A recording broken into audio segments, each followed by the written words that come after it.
സുഹൃത്തുക്കളെ, മമ്പുറത്തെ തങ്ങൾ എന്താ പറഞ്ഞത്? മമ്പുറം തങ്ങളുടെ കൊടി കിട്ടണമെങ്കിൽ പോലും എന്താ നിയമം? നിങ്ങൾക്ക് നിഷേധിക്കാൻ കഴിയുമോ? ഞാൻ വായിക്കുന്നത് സിറാജിൽ നിന്നല്ലേ. എന്താ അതിൽ പറയുന്നത്? മമ്പുറത്ത് നിന്ന് കൊടി കൊണ്ടുപോകാൻ വരുന്നവർ മുട്ടും വിളിയോടും കൂടി വരണമെന്നത് ഇവിടുത്തെ നിയമമാണ്. ആ നിയമം ലംഘിച്ച് വരുന്നവർക്ക് കൊടി കൊടുക്കുകയില്ല. അത് ഇപ്പോഴത്തെ തീരുമാനമായിരിക്കും. തങ്ങളതിന് ഉത്തരവാദിയല്ല എന്നാണോ നിങ്ങളുടെ വാദം? എന്നാ പിടിച്ചു പോക്കറ്റിലിട്ടോ അടുത്ത വരി. തങ്ങളുടെ കാലത്തും ഈ നിയമം കർശനമായിരുന്നു അത്രേ. തങ്ങളുള്ള കാലത്തും ഇത് തന്നെയാണ് പരിപാടി. അപ്പോ ആരൊക്കെയാണ് അംഗീകരിച്ച് മമ്പുറത്ത് തങ്ങൾക്ക് മുട്ടും വിളി അനുവദനീയമാണ്? മഖ്ദൂമിന്റെ ഉപ്പയായ ഇബ്രാഹിം മഖ്ദൂമിന്റെ പാട്ട് ഞാൻ അന്ന് കേൾപ്പിച്ചില്ലേ? തടുവൊങ്ങി തല രണ്ടും വിരുന്തുള്ള കൂപത്തിൻ ഹറാമുന്നതല്ലാതുള്ള മുട്ടും വബാറുത്തി ഹലാലുന്നലാ തിട്ടം ലികുല്ലി മഹല്ലലിൻ കചണ്ടാവറുഷും ഒറ്റ ആലാത്തി വർബത്തി. ഞാൻ ഇനി പാടി വിശദീകരിക്കുന്നില്ല, കുറെ അന്ന് ഞാൻ പറഞ്ഞിട്ടുണ്ട്. അപ്പൊ സുഹൃത്തുക്കളെ, ഇതൊക്കെ നിങ്ങൾ പറയും മൗലവി ഇതൊന്നും ഞങ്ങൾ അംഗീകരിക്കുന്ന ബുക്കല്ല. മൂപ്പര് വായിച്ചില്ലേ? ഞാനോ കാന്തപുര ഉസ്താദാവണാണ്. നിങ്ങളെ കാന്തപുര ഉസ്താദ് ഒപ്പിട്ട പുസ്തകത്തിൽ ഞാൻ വായിച്ചില്ലേ? കാന്തപുര ഉസ്താദ് അവതാരികയിലെ പുസ്തകത്തിൽ വായിച്ചില്ലേ? കാന്തപുര ഉസ്താദ് അവതാരികയിലെ ബുക്കിലാണ് ചെണ്ടാമുട്ട് ഒക്കെ. നിങ്ങളെ ശാലിയാത്തിനെ നിങ്ങൾ തള്ളുവോ? ശാലിയാത്തിയെ തള്ളുവോ? അടുത്ത പ്രസംഗത്തിൽ പറയണം. ശാലിയാത്തിയെ നിങ്ങൾ തള്ളുമോ? അടുത്ത പ്രസംഗത്തിൽ പറയണം. മമ്പുറത്തെ തങ്ങളെ തള്ളുമോ? അടുത്ത പ്രസംഗത്തിൽ പറയണം. അവരൊക്കെ നിങ്ങളിപ്പോ ഈ ഹറാമാന്ന് പറയുന്ന മുട്ടും വിളി അനുവദിച്ചവരാണ്. നിഷേധിക്കുമോ നിങ്ങൾ? നിങ്ങളുടെ ഏത് പ്രസിദ്ധീകരണങ്ങളിലും ഞങ്ങൾ തെളിയിക്കാൻ തയ്യാറാണ് കേട്ടോ. അത് തെളിയിക്കാൻ തയ്യാറായിട്ടാ വന്നിട്ടുള്ളത്. അപ്പൊ സുഹൃത്തുക്കളെ, നിങ്ങളുടെ പ്രസിദ്ധീകരണങ്ങൾ പറയുമ്പോ അത് ഞങ്ങളുടേതല്ലാതെ നിങ്ങൾ പറഞ്ഞൊഴിഞ്ഞു മാറുകയാണോ? സുന്നി വോയിസിൽ തന്നെ നമുക്ക് കാണാം. ഞാൻ നിങ്ങളെ വായിച്ച് കേൾപ്പിക്കേണ്ടതില്ലല്ലോ. ചെണ്ടമുട്ടിനെ സംബന്ധിച്ചും കുഴൽവിളിയെ സംബന്ധിച്ചുമൊക്കെ കൃത്യമായി എഴുതിയിട്ടുണ്ട്. നിങ്ങളുടെ സുന്നി വോയിസിൽ ഇതൊക്കെ ഹലാലാണെന്ന് എഴുതിയിട്ടുണ്ട്. നിഷേധിക്കാൻ നിങ്ങൾക്ക് ഒരുക്കമുണ്ടോ? അപ്പൊ നിങ്ങൾ സുന്നിയാണോ? നിങ്ങൾ സമസ്തക്കാരനാണോ? നിങ്ങൾ നേർച്ചയിലെ അനാചാരങ്ങളെ സംബന്ധിച്ച് അതിൽ എല്ലാ കാര്യങ്ങളും പറയുന്ന കൂട്ടത്തിൽ തുടി ഒഴിച്ചുള്ള ചെണ്ടകൾ, ദഫ്, കൊടി, ശീരണിക്കൊട്ട, ആന, സത്യക്കുട എന്നിവ അനാചാരങ്ങളല്ല. ആനയൊന്നും അനാചാരമല്ലാന്ന് പ്രത്യേകം പറഞ്ഞിട്ടുണ്ട്.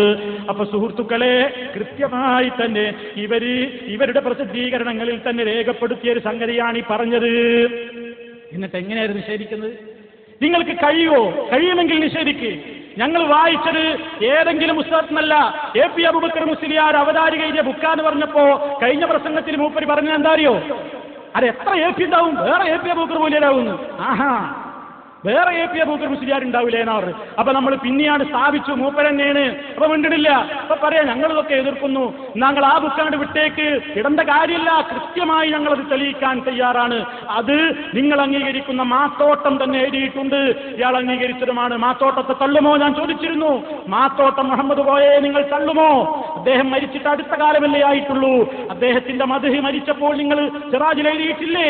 നിങ്ങളുടെ പ്രസിദ്ധീകരണങ്ങൾ എഴുതിയിട്ടില്ലേ? മാത്രമല്ല നിങ്ങളുടെ സുന്നി വോയിസിൽ തന്നെ ഇല്ലേ?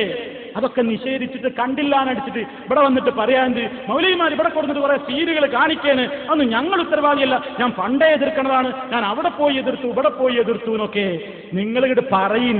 കൃത്യമായിട്ട് പറയാ, സുന്നി വോയിസ് ഞങ്ങൾ തള്ളുന്നു, ഞങ്ങൾ സ്വീകാര്യമല്ല. മമ്പർത്തെ തങ്ങൾ പറഞ്ഞത് ശരിയല്ല, അഹമ്മദ് കോയ ശിഹാബുദ്ദീൻ ശാലിയാത്തി പറഞ്ഞത് ശരിയല്ല. ഒന്നിങ്ങോട്ട് തുറന്ന് പറ. അടുത്ത പ്രസംഗത്തിൽ നിങ്ങളത് പറയാനുള്ള സങ്കൂചം കാണിക്കണം എന്നാണ് വളരെ വിനയത്തോടു കൂടി പറയാനുള്ളത്. എരി സുഹൃത്തുക്കളെ, നിങ്ങൾക്ക് കേട്ടോ, നേരത്തെ നിങ്ങൾ പറഞ്ഞില്ലേ എന്ത്? നേരത്തെ നിങ്ങൾ കേട്ടില്ലേ എന്ത്?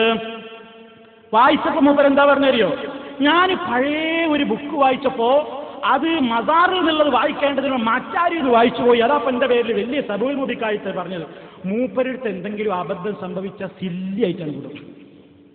മൂപ്പര് വായിച്ചതിൽ എന്തെങ്കിലും തെറ്റുപറ്റിയാൽ ഒരു പ്രശ്നമില്ല. അത് പഴയ ഒരു ബുക്ക് വായിച്ചപ്പോ മസാർ എന്നുള്ളത് മറ്റാറായി പോയി എന്നാണ്.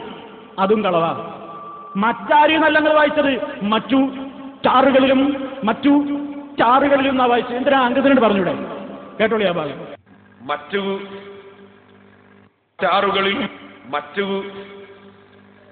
ചാറുകളിലും കേട്ടോ എന്താ പറഞ്ഞത്?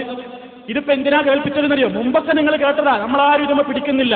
പക്ഷെ ഇപ്പോഴും മൂപ്പര് പറയണത് ഞാൻ ശരീഅത്ത് കോളേജിലെ പ്രിൻസിപ്പാളാണ്. ലോകത്തുള്ള സർവ്വമുജാഹിദിനേക്കാളും എനിക്ക് വിവരമുണ്ട്. ഇപ്പോഴും പറയുന്നേണ്. മൂപ്പരടുത്ത് എത്രയോ അബദ്ധങ്ങൾ സംഭവിക്കുന്നുണ്ട്. അബദ്ധങ്ങൾ എല്ലാവരടുത്തും സംഭവിക്കും. മനുഷ്യന്മാരാണ്, ആരും പിടിക്കലില്ല. ഇവിടെ അത് പിടിക്കൽ തുടങ്ങിയത് മൂപ്പരാണ്. അതുകൊണ്ട് അങ്ങോട്ട് ഇട്ടുകൊടുത്തപ്പോ അപ്പൊ അത് വായിക്കുമ്പോൾ ഒരു പഴയ ബുക്ക് വായിച്ചപ്പോ ആ പഴയ ബുക്ക് നല്ല മുസ്ലിയാരെ നിങ്ങൾ മേലി താഴേക്ക് 5-6 വരി വായിച്ചത്. അപ്പൊ ബുക്കിന് പഴക്കല്ലേ? അതേ ബുക്കിന്നാണ് മേലൊന്നും താഴെന്നും ഈ ചുറ്റാര് വായിക്കുന്നതിന്റെ അപ്പുറത്തുനിന്നും ഇപ്പുറത്തുനിന്നും കുറെ വരി മൂപ്പര് വായിച്ചു. അപ്പോഴൊന്നും ബുക്കിന് പഴക്കല്ല. അതൊക്കെ ഇപ്പൊ ഇങ്ങോട്ട് പ്രിന്റ് ചെയ്ത ബുക്കായിരുന്നു. അവിടേക്ക് എത്തിയപ്പോ മൂപ്പർക്ക് അത് പഴയ ഒരു ബുക്കായി. അങ്ങനെ അതെന്തായി? മറ്റാരുകൾ വായിച്ചു പോയില്ലേ? അതിനിപ്പോ എത്ര സബൂൽ മുറിക്കാത്താക്കാണ്ടോ? നമ്മളെ പേരിൽ നിങ്ങൾ എന്തൊക്കെ പറഞ്ഞത്? യബ്ഖീന്ന് വായിച്ചു പോയി, യബ്ഖാന്ന് വായിക്കേണ്ടതിന് വേറെ എന്താ മൗലവി പഠിക്കണ്ടേന്നൊക്കെ ചോദിച്ചത്. എന്താ ഒട്ടും പഠിക്കാതെ ഒരു ചുക്കും പഠിക്കാതെ എന്നൊക്കെയല്ലേ നിങ്ങൾ പറഞ്ഞത്? നിങ്ങളിപ്പോ മുളക് പഠിച്ചിട്ട് അത് വായിച്ചത് എന്താ? ഇനി തീർന്നോ? മൂപ്പര് പറയണത് ഞാൻ ശരീഅത്ത് കോളേജിന്റെ പ്രിൻസിപ്പാളാണ്. എനിക്ക് ആ കലക്റ്റിൽ എനിക്ക് ഇംഗ്ലീഷിനെ പറ്റി, ഞാൻ ഇംഗ്ലീഷ് കോളേജിന്റെ പ്രിൻസിപ്പാളല്ല, മലയാളം മീഡിയത്തിന്റെ പ്രിൻസിപ്പാളല്ല, ഞാൻ അറബി പഠിപ്പിക്കുന്ന പിന്നെ ശരീഅത്ത് കോളേജിന്റെ പ്രിൻസിപ്പാളാണ്. ആ കുറ്റം പറയുന്നതെന്ന് കേട്ടോളൂ. ഞാൻ അറബിയാ പഠിച്ചത്. ഞാൻ അതുകൊണ്ടല്ലേ ഇംഗ്ലീഷ് മീഡിയത്തിന്റെ പ്രിൻസിപ്പാളായിട്ട് ഞാൻ നിന്നിട്ടില്ലല്ലോ. ഞാൻ മലയാളം പഠിപ്പിക്കുന്ന കോളേജും പ്രിൻസിപ്പാളായില്ലല്ലോ. ഞാൻ കുറ്റ്യാടിയിൽ ശരീഅത്ത് കോളേജിന്റെ പ്രിൻസിപ്പാളാണ്. ശരീഅത്ത് കോളേജിന്റെ പ്രിൻസിപ്പാള്, അല്ലാഹു അക്ബർ. ശരീഅത്ത് കോളേജിന്റെ പ്രിൻസിപ്പാളാണ്. എന്നാ പിന്നെ അറബി വായിക്കാൻ അറിയണ്ടേ? അല്ലേ മറ്റാര് വായിച്ചത്? പിന്നെ മാത്രമല്ല, മൂപ്പര് ഇവിടെ എണ്ണം വായിച്ചിരുന്നു. എണ്ണം വായിച്ച ഒരു അറബി പത്രത്തിൽ നിന്ന് എണ്ണം വായിച്ചപ്പോ മൂപ്പർക്ക് ആ വായന തെറ്റിയിട്ടുണ്ട്. ആ വായന തെറ്റിയപ്പോ നമ്മളത് പറയും ചെയ്തിട്ടുണ്ട്, നിങ്ങൾ ആ വായിച്ചത് ശരിയായിട്ടില്ല. അപ്പൊ മൂപ്പരെന്തായതിനെ സംബന്ധിച്ച് പറഞ്ഞ് എനിക്ക് എണ്ണം അറിയില്ലാന്നാ മൂപ്പര് പറഞ്ഞു. ഞാനത് പറഞ്ഞില്ല. നിങ്ങൾക്ക് എണ്ണം അറിയൂലാന്ന് ഞാൻ പറഞ്ഞില്ല. അക്കങ്ങളെ അറബിയിൽ വായിക്കാൻ നിങ്ങൾക്ക് അറിഞ്ഞിട്ടില്ല, അവിടെ നിങ്ങൾക്ക് അബദ്ധം സംഭവിച്ചിട്ടുണ്ട് എന്നാ ഞാൻ പറഞ്ഞത്. അത് മൂപ്പര് എനിക്ക് എണ്ണറിയില്ലാന്ന് മൗലവി പറഞ്ഞു എന്ന് പറഞ്ഞിട്ട് കള്ളവും തട്ടിപ്പും നടത്താൻ നോക്കുകയാണ്. എന്തിനാ മുസ്ലിയാരെ? നമുക്ക് സത്യം മാത്രം പറഞ്ഞു മുന്നോട്ട് പോയിക്കൂടെ? എന്തിനാ ഈ കളവ് പറയുന്നത്?